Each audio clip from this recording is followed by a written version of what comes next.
Chaque matin, le général El Warfali franchit cette lourde porte en fer. Derrière se trouvent plusieurs centaines de détenus. Nous voici dans le plus vaste établissement pénitentiaire de Benghazi, la deuxième ville de Libye. Je vais vous montrer les cellules des prisonniers.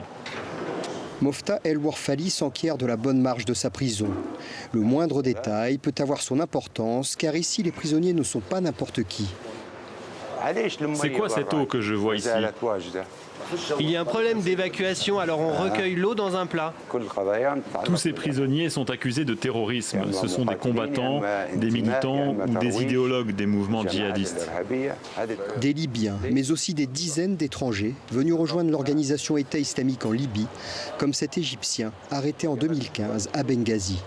Il a été condamné à 10 ans de prison. Tu étais avec les terroristes? Non. Pourquoi tu n'as pas quitté le quartier quand l'armée est arrivée? Tous les civils sont partis, seuls les combattants sont restés. Qu'est-ce que tu faisais là-bas, toi l'Égyptien?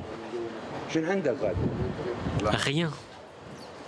Certains n'ont pas encore été jugés, d'autres sont enfermés à perpétuité pour des crimes commis dans les villes conquises par l'État islamique en Libye entre 2014 et 2018. Ici, on les empêche de nuire et on tente de récupérer les moins radicalisés. Mais en l'absence de programme de réinsertion bien défini, on commence par les soigner. Je vais vous montrer l'unité de soins, c'est la clinique interne de la prison. Selon le directeur, plus du tiers des prisonniers arriveraient blessés dans sa prison. On a assez de médicaments? Oui, tout va bien. Au moment où la Libye replonge dans la guerre civile, notamment à Tripoli, la capitale, et connaît une augmentation des opérations terroristes dans le sud, le général El Warfali insiste.